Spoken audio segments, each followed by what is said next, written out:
Hello and welcome back to Stick to Fitness. I'm Hymsuen and I'm joined by my co-host Archie. And for today's topic, we're about to pump you up with the raw, unfiltered truth about bodybuilding. We're diving deep into the world of biceps and baby oil, exploring whether the bodybuilding life is all what it's cracked up to be, or if it's just a load of bull testosterone. I always like my dessert before my main meal, so let's start off with the pros. What do you think the pros of being a bodybuilder are? You're quite muscular. Quite muscular. If you're a good bodybuilder, or you see physique development when starting it. Yeah. I say you get a lot of like compliments. Is that fair to say? By other guys? Other guys, yeah. You get people admiring your gains. What if you don't have any gains? But you just live you're the a bodybuilder bodybuilding. then. But then you just live the bodybuilding lifestyle and you compete, but you're not a very good competitor. Like me. Yeah, someone like yourself. Didn't want to say it, but yeah, but then you're still, above maybe average. Okay. If you're walking around the gym sort of thing, you might be. People still, you kind of look relatively like you lift. You lift more than someone that didn't lift. Yeah, exactly. So it definitely brings a confidence. Okay. Of being of a certain stature. You think? Living that bodybuilding lifestyle. I think it gives you a lot of routine, discipline comes with it. The mental kind of aspect of it. Because I think if you can see out a bodybuilding prep from the mental side of things, I think it kind of makes doing like day-to-day other tasks that you might have to face at work or like in relationships or things like that, you can kind of get through, because if you're on really low food and you're doing high amounts of output, there's not a lot of things you can't do, buddy, I'm telling you. And if you're able not to like crack, I think that's where that mental warfare kind of comes into play, where it's like mental warfare, helmets on, guys, we're going in the trenches. But when you feel like absolute like shit and that ability to still just keep going and like just accept the fact this is how you're gonna feel. Absolutely. I think that's something that puts you in good stead moving forward. Yeah, I think it's knowing that if I can do this, I can pretty much do anything. Yeah, that's fucking pretty solid. It is. It doesn't get much harder than the dog end of a prep. Yeah, that's it, right? And I what I learned from bodybuilding as well was, I got that. You get that laser focus from bodybuilding. Like you're very productive up to a certain point, right? Yeah. Until the end, like you're probably not so much, but in the midst of it, you are very focused in terms of one goal. You have to be super, super organized, disciplined to be able to do your cardio, eat your meals, cook your food, train, and also do all the other responsibilities that you have in life. You have to be super organized with that. Definitely gives you a different outlook. For sure. For different things. And I think, you can take a lot of positives from that. Like, friendships as well in bodybuilding. I would never have met you unless it was for bodybuilding. We wouldn't be doing this podcast if it was for bodybuilding. And I think there's the bodybuilding niche is obviously it's expanded over time. But at the time when I first did it, there wasn't that many people, right? There wasn't that many people training, and you get this niche group of people who enjoy this weird thing of lifting weights just as much as you do. It's a nice place to be. This group of people, like a community of people that like to push themselves to a point of beyond suffering, and then put fake tan on and stand on stage in a pair of Speedos. Yeah, it's nice. And it's hard to if you're not part of it, it's hard to explain. Yeah, it's like having a kid, right? Someone asks you, what's it like having a kid? It's hard to explain to somebody what that's like until you've gone through it. So you gotta. And that's what I like about prepping clients as well. Like when they go through the whole fat loss experience, it's a bit like, it's an experience. Yeah. It's like, I'm taking you through this journey and I'm showing you, the best parts. It's like taking someone through a country. I'm going to show you the best parts, the sidewalks that you never would have. The nice views. Yeah, that you would never would have seen before. And a bodybuilding journey is almost like that. You're going to experience these things, and this is maybe the not so good parts of town. This is the great parts. Stay away from that area. That's it, right? And, I think it's amazing, like to be able to showcase that and show people that, I've developed, definitely a lot of friendships from bodybuilding. I've got a job from it now. Yeah. I would say from lifting weights has like helped me to discover, okay, this is what I really, really like and I'm super passionate about.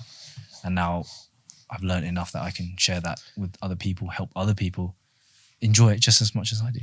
Yeah, I think, definitely the pros. Well, we get onto the cons, but I think the pros, when you find what the pros are, then they're quite and sometimes you don't see the pros until you talk about it now. Like sometimes it takes years to realize. But you always focus on the negatives, don't you? For sure.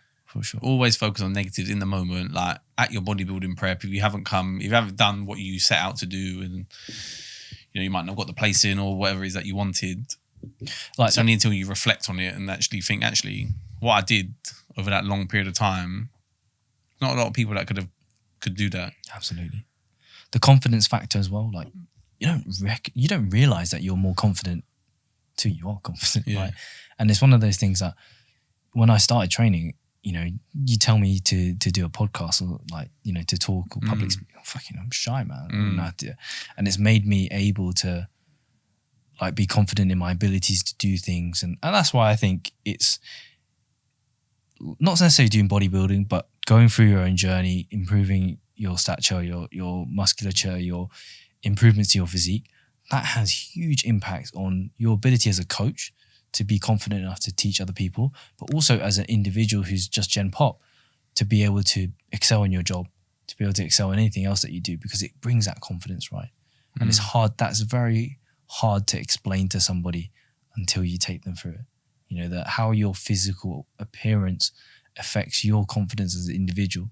It's massive. And even though people are like, no, you should love yourself, right? Mate, it is night and day, man. You can't refute the fact that it does change the way that you stand. For sure. Right. And then I don't know about you, but I got into lifting when I was still in school. College, school, end of school. But I wasn't the most well-behaved person. But surprises me that though. Really? But bodybuilding has created massive amounts of discipline for me. In terms of if I wasn't bodybuilding, I'd probably be out causing fucking trouble, but now I was just causing trouble inside the gym. Yeah. But because there were bigger guys and, people move you around a bit, it's different, right? And you understand we talk about the hierarchy in terms of who gets to use the bench press. You don't fuck around when there's big guys out there, man. Yeah, no. You know what I mean? You understand, okay, this is serious business out here, training in a gym where half the guys are drug dealers.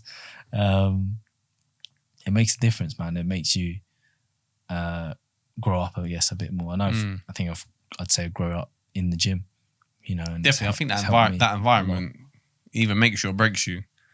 Yeah, it's changed me as an individual for sure. More than I could even explain, if I'm honest. It's emotional, man. It's your first love, isn't it?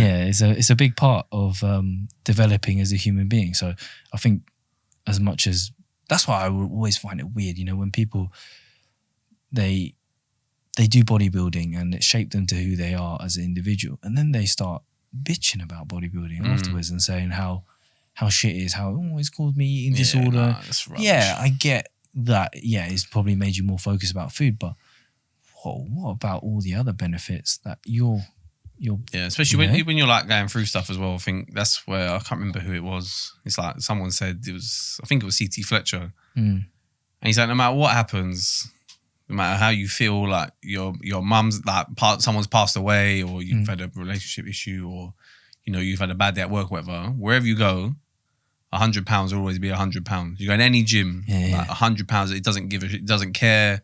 Yeah. Doesn't care how you're feeling or whatever. There's work to be done, and then the feeling that you kind of get afterwards when you having that high of having a good session is and the fact that then you can relive that possibly several times a week. Yeah, well, you're not going to get that anywhere else, right? What other thing gives you that recognition every time you lift it? You're like, yeah, I beat my best. Yeah. I feel good about it. There's not many things in life that gives you that. No, it's hard. It's hard to find something that you can there's little wins, right? But it's something that you can be in control. If you want to do well, it's something that you can control most aspects of it. Whereas like with most other sports, you know, there's elements like such as like weather could impact on how well you perform or something, or the ability to have access to it or something. Where it's like if you wanted to, you could just build some sort of physique just from doing press ups and pull ups, and that's what led me to go to the gym as well. I'm not a huge weather person. I don't like if it rains. I'm like, I don't want to play rugby because it's fucking. The only reason why I started playing American football was because it was it looked like a good sport, but also they played it on AstroTurf, so you don't get dirty. Yeah, that's a fair point. To I really like that because I hate cleaning football boots. No, I like playing football, but play in the mud a lot. I'm a cleanly person. You know, I wanna. But do you think that do you think there's more pros? We'll get onto the cons, but do you think the pros outweigh the cons? I think so. For me, it does for sure. Okay. Because it's changed a lot of my life. You owe a lot to it, don't you? Yeah, for sure. I couldn't ever turn my back on gym, bodybuilding. How can I do that? That's what I mean. So, what do you think then is the con? What's the main con? I think it can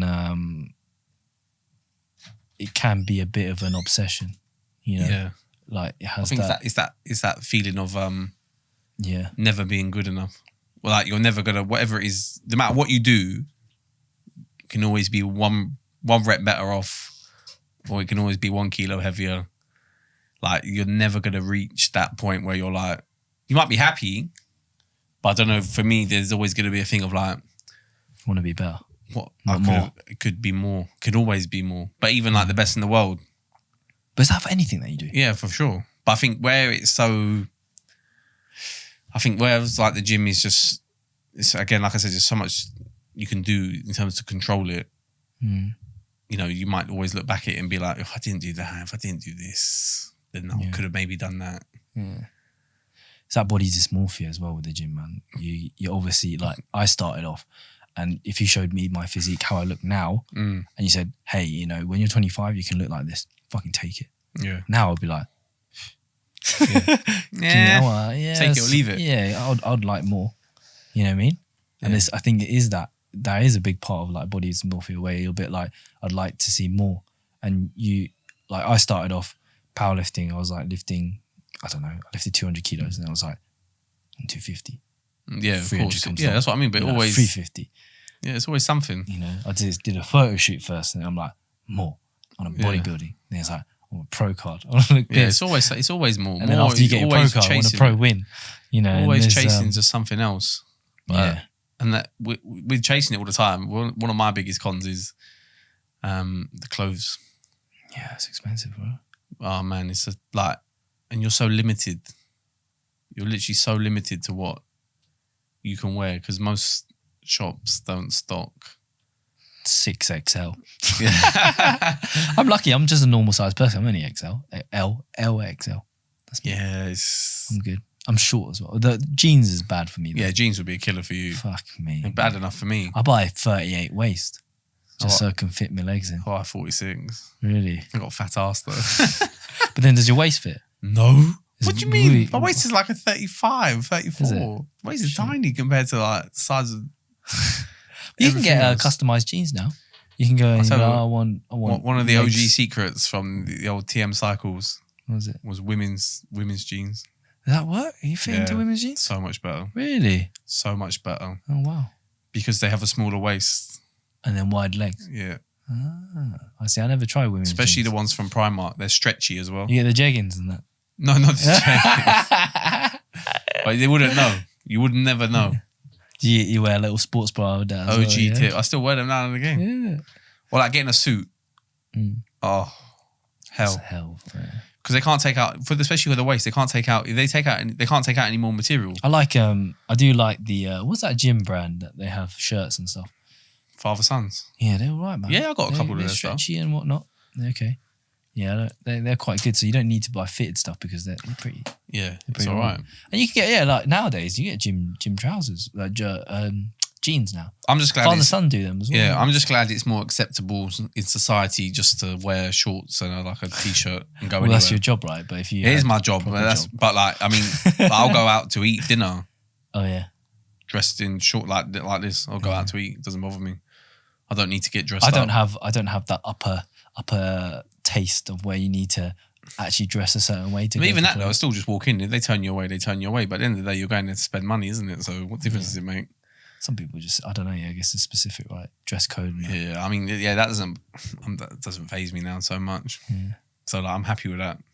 That's good. But definitely, clothes is definitely something, especially when you're like, you're getting up to like double XL and stuff. Wearing it does make limits. It's worth it though, isn't it? Because then, you know, clothes will cost the same price, but what size you are. So if you're double XL, you get more clothing for the price. Yeah. It's actually really worth it. Yeah, for Before sure. I was small, I didn't get as much clothing. Now I'm L, twice the size. It's good. Yeah, it's true.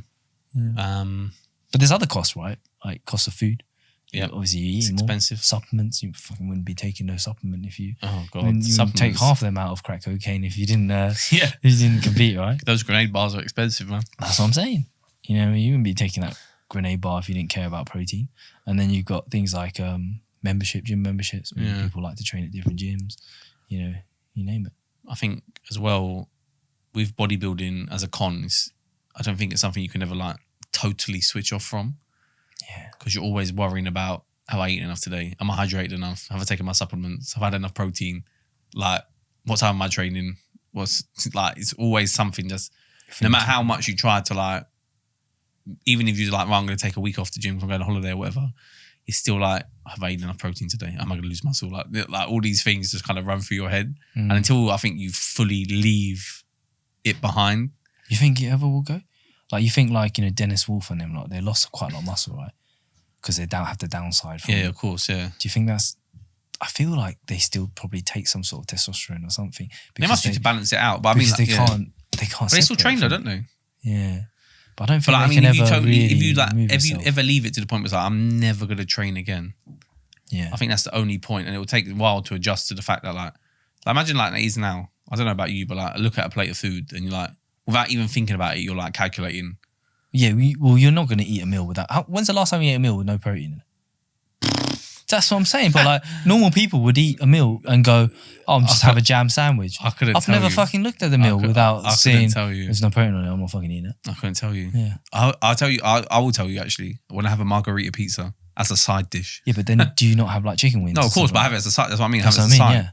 You go to like Italian restaurant, you get the steak or the chicken or I'll whatever. go McDonald's. I'll go McDonald's. I'll be like, okay, give me them chicken selects. I need some sort of protein. Yeah, you know what I mean? Always. That's what I mean. It's always something is just like on your mind.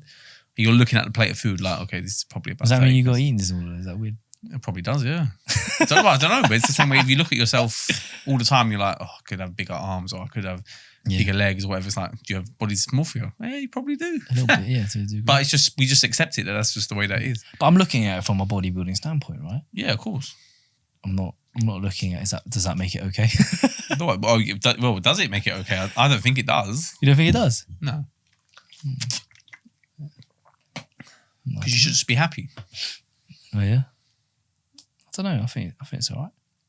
But that's because we've got that eating disorder. We've got this warped way of thinking. Yeah, basically. That's it. What do you think of people hating on the whole eating disorder thing? Then, like when bodybuilding. Yeah. Well, I think if you don't have an eating disorder, you're not doing it right. You heard it here, guys. Yeah. You heard it here.